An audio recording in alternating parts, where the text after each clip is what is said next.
Atomic structure. An atom is a complex arrangement of negatively charged electrons. Orange is defined nucleus. This nucleus contains most of the atom mass and is composed of protons and neutrons, except for common hydrogen, which has only one proton. All atoms are roughly the same size.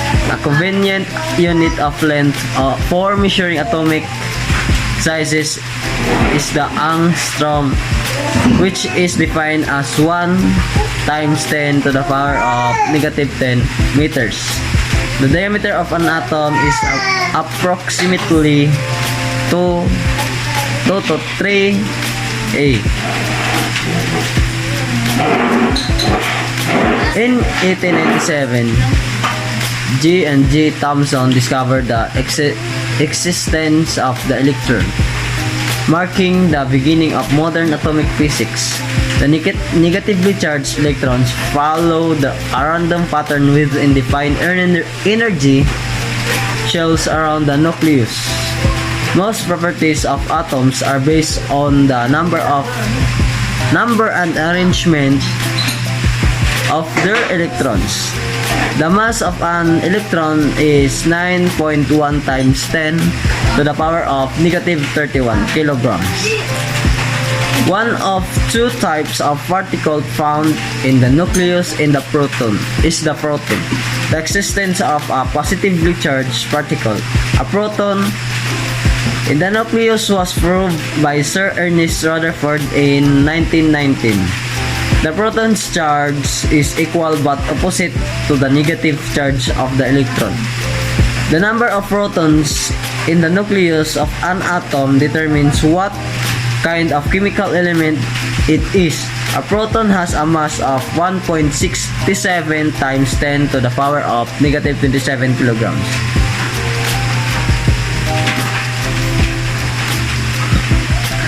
The neutron is the other type of particle found in the nucleus. It was discovered by a British physicist, Sir James Chadwick. The neutron carries no electrical charge and has the same mass as the proton.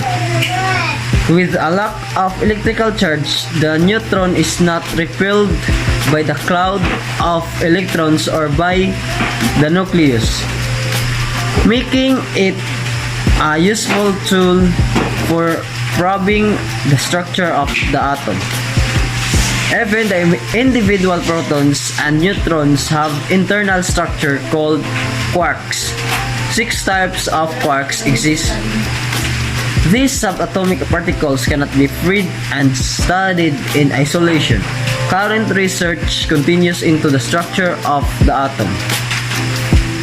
A major characteristic of an atom is its atomic number, which is defined as the number of protons. The chemical properties of an atom are determined by its atomic number and is denoted by the symbol Z.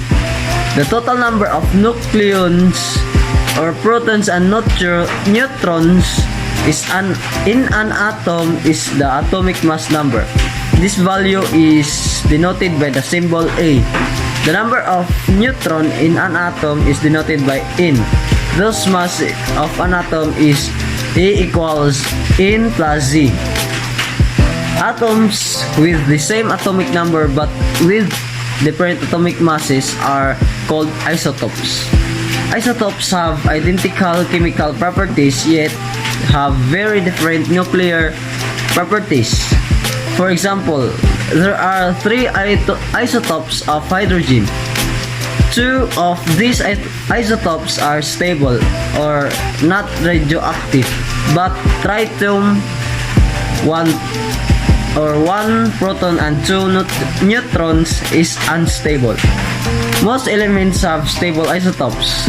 Radioactive isotopes can also be created for many elements. The mass of the nucleus is about 1% smaller than the mass of its individual protons and neutrons. This difference is called the mass defect. The mass defect arises from the energy released when the nucleons or protons and neutrons bind together to form the nucleus. This energy is called the binding energy. The binding energy determines which nuclei are stable and how much energy is released in a nuclear reaction. Very heavy nuclei and very light nuclei have low binding energies. This implies that a heavy nucleus will release energy when it splits apart or fission, and two light nuclei will release energy when they join or fusion.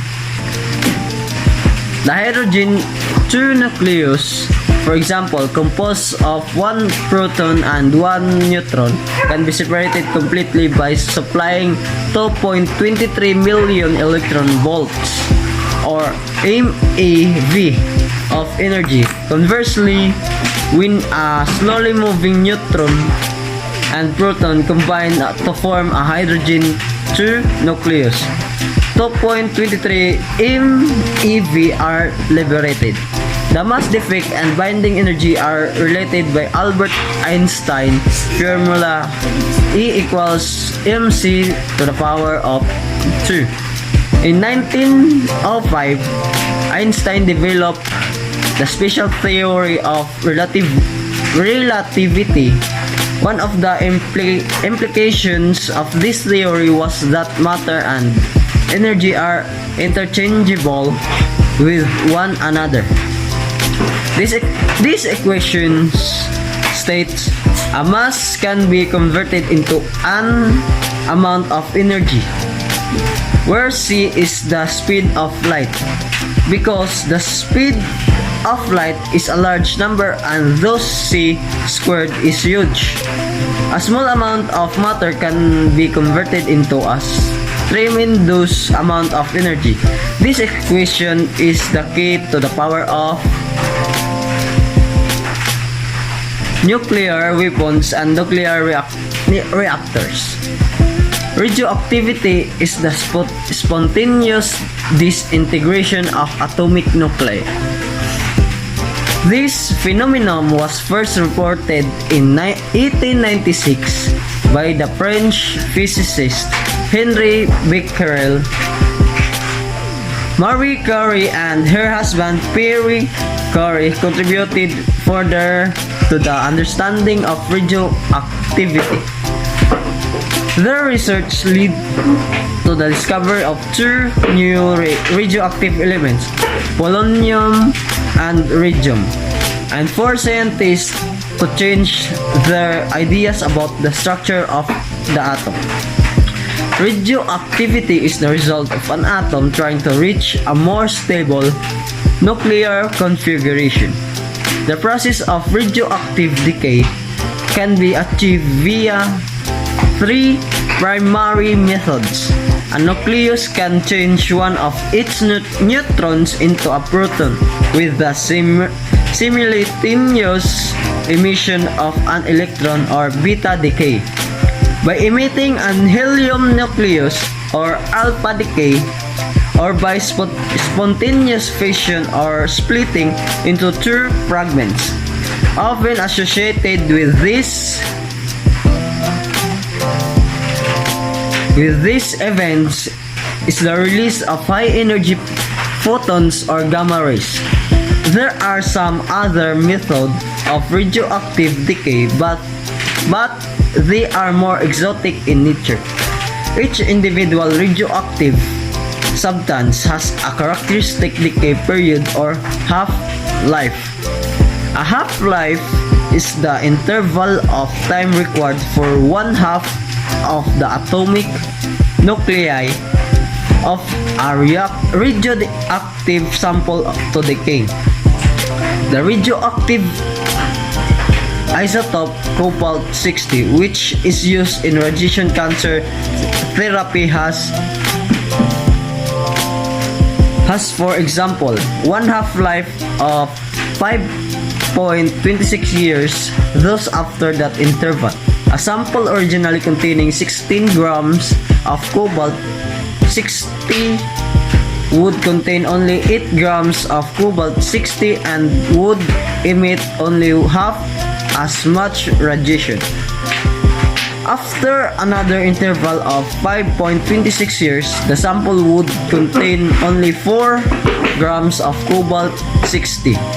Half-lives can range from thousands of years to milliseconds. Sometimes, after undergoing radioactive decay, the new atom is still left in a radioactive form. This means that the atom will decay again as it attempts to reach a stable nuclear state. In alpha decay, a positively charged particle identical to the nucleus of helium-4 is emitted spontaneously. This particle, also known as an alpha particle, consists of 2 protons and 2 neutrons. It was discovered and named by Sir Ernest Rutherford in 1899. Alpha decay usually occurs in heavy nuclei such as uranium or plutonium, and therefore is a major part of the radioactive fallout from a nuclear explosion.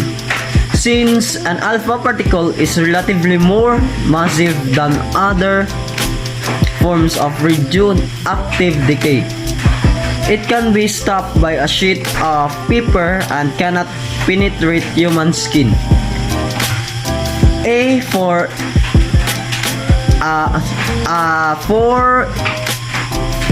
MeV, alpha particle can only travel about 1 inch through the air. Although the range of an alpha particle is short, if an alpha decaying element is ingested, the alpha particle can do considerable damage to the surrounding tissue. This is why plutonium, with a long half-life, is extremely hazardous if ingested. Atoms emit beta particles through a process known as beta decay. Beta decay occurs when an atom has either too many protons or too many neutrons in its nucleus. 2 types of beta decay can occur. One type, positive beta decay, releases a positive charged beta particle called a positron and a neutrino.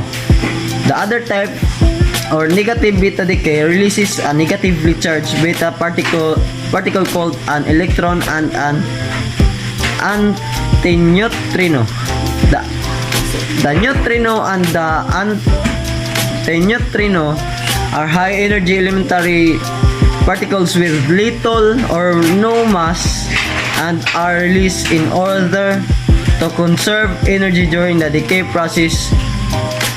Negative beta decay is far more common than positive beta decay.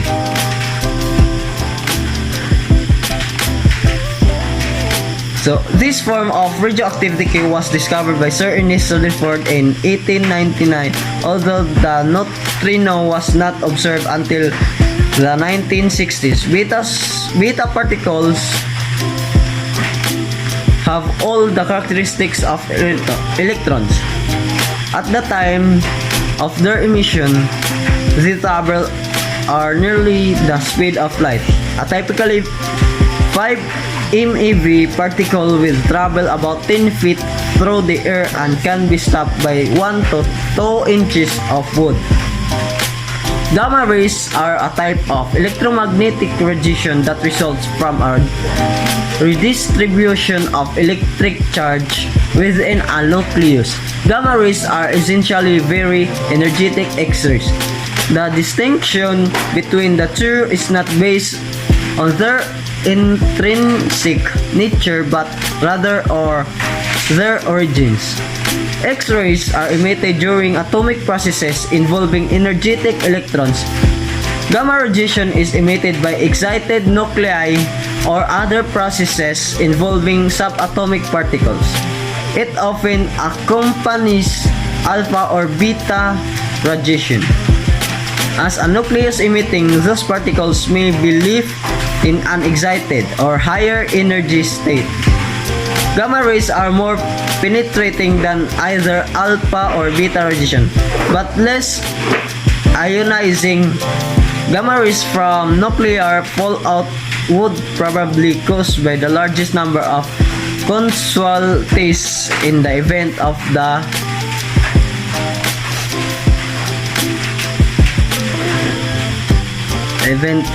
the use of nuclear weapons in a nuclear war. They produce damage similar to that caused by X-rays such as burns, cancer, and genetic mutation. Another type of radioactive decay is the spontaneous fission. In this decay process, the nucleus will split into two nearly equal fragments and several free neutrons.